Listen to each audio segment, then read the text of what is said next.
Every few months, Hollywood announces another remake, reboot, or adaptation, and every single time, the internet reacts the same way.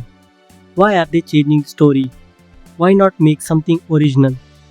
Why is this adaptation nothing like the source material?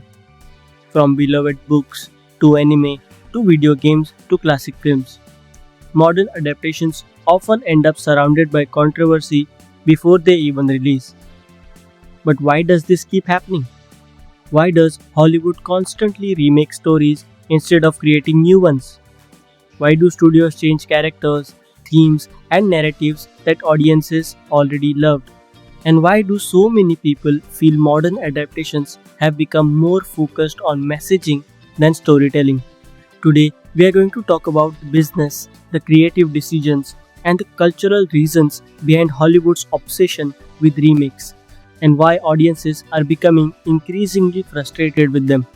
It's a human. What did you think I was? The simplest answer is because remakes are safer. Hollywood today is an industry terrified of risk. Original films are unpredictable, but existing franchises come with something studios value more than creativity, that is, recognition.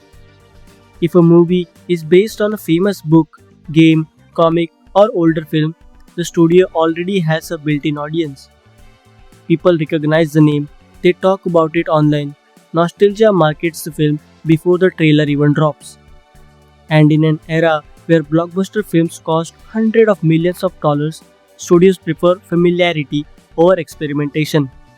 That's why we keep seeing live action remakes, cinematic universes, reboots, and adaptations.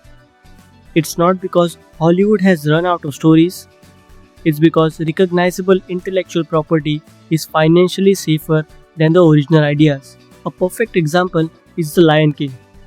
Disney already knew millions of people had emotional attachment to the original animated film. Even before release, nostalgia alone guaranteed massive attention, and the remake ended up making over $1 billion despite mixed reactions from many fans. But then comes the bigger question. If the source material was already successful, why change it? There are actually several reasons. First, some changes are necessary. A book, a game, and a film are completely different mediums. What works in a novel's internal monologue may not work visually on screen. A 40-hour game story cannot fit perfectly into a 2-hour film. So adaptation naturally requires modification. But audiences usually aren't angry about small cinematic changes.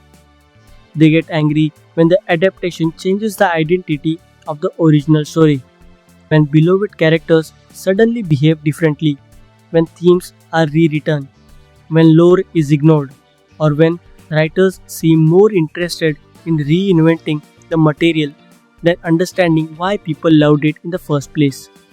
Sometimes it feels less like an adaptation and more like a completely different story wearing a family brand name. One recent example is the Odyssey. Even before release, the film became controversial because audiences started noticing elements that felt very different from the traditional image of Homer's epic. Some people criticized the modern sounding dialogue and accents shown in early footage, saying it made the world feel less mythological and more like a modern blockbuster wearing ancient Greek aesthetics.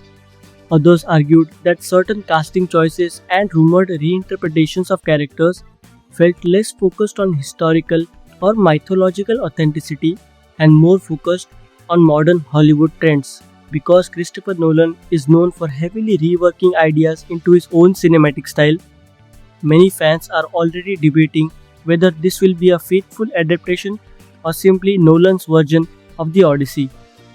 And that perfectly connects to the larger discussion surrounding modern adaptations. At what point does reinterpretation stop being adaptation and start becoming replacement? One criticism often directed at modern Hollywood writers is this. Some writers don't want to adapt stories, they want to rewrite them. There's a growing perception among audiences that certain creators see older source material as outdated and believe they can improve or modernize it. and sometimes that works. Great adaptations have always added new ideas.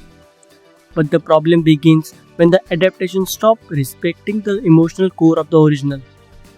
Because fans are not attached only to plot points, they are attached to tone, atmosphere, character identity, themes, emotional authenticity. Remove those things, and audiences feel like the soul of the story is gone. A major example is The Witcher.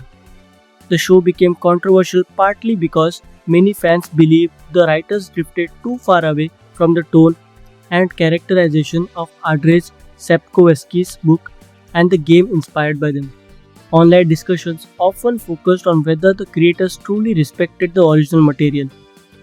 Now we arrive at the most controversial part of this discussion.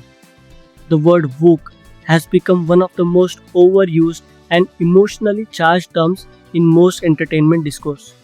And depending on who you ask, it either means more diversity and modern social themes or forced messaging that prioritizes politics over storytelling. The reality is more complicated than either side admits. Hollywood today is heavily influenced by social trends, online discourse, and corporate branding. Studios want to appeal to global audiences, younger demographics, and modern cultural expectations. Representation itself is not the problem. Cinema has always evolved with society. The real issue begins when audiences feel characters or narratives exist only to serve a message instead of serving the story. Because audiences can forgive almost anything except bad writing. If characters are compelling, if the story feels genuine, and if themes emerge naturally, most viewers embrace change. But when storytelling becomes secondary to messaging, audiences notice immediately. And that's when backlash begins. A recent example is Snow White. Even before release, the film became surrounded by debates online regarding creative changes, modern reinterpretations of classic characters, and comments made during interviews showing how quickly cultural discussions now become attached to major adaptations. Fans often get mocked online for caring too much about fictional words. But adaptations matter because stories matter. People grew up with these characters. Certain books, films, games, and shows become deeply personal to audiences. So when adaptation feels careless, corporate, or disconnected from the original spirit, fans don't see it as just entertainment.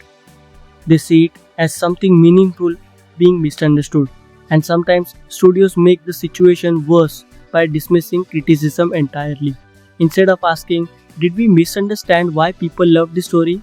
The conversation quickly becomes divided into extremes, which only creates more hostility between audiences, critics, and creators. You can see this clearly with the Rings of Power. Some viewers enjoyed the scale and visuals, while others felt it lacked the spirit and depth associated with J.R.R. Tolkien's world.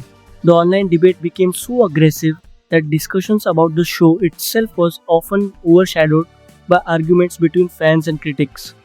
The question is, are all remakes bad? Of course not. Some remakes and adaptations are incredible. Some even surpass the original. The reason those adaptations succeed is because they understand one important thing. Respect comes before reinvention. The best adaptations understand what made the original special first, and only then build something new around it. They modernize carefully instead of replacing identity entirely. They add to the story instead of fighting against it. One of the best modern examples is Dune. Denis Villeneuve changed certain elements for cinematic pacing.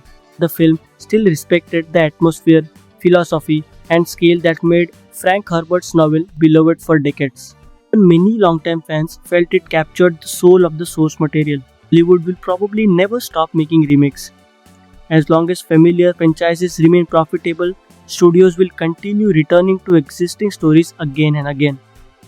But audiences today are also more protective of the stories they love than ever before.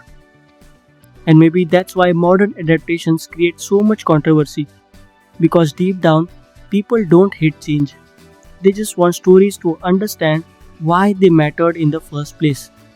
And when adaptation forgets that, audiences notice immediately. But what do you think? Are modern audiences too harsh on adaptations? Or has Hollywood genuinely forgotten how to respect source material? Let me know in the comments. If you agree to my opinion, please don't forget to subscribe to this channel and like this video for more such content. Till then, may the cinema be with you.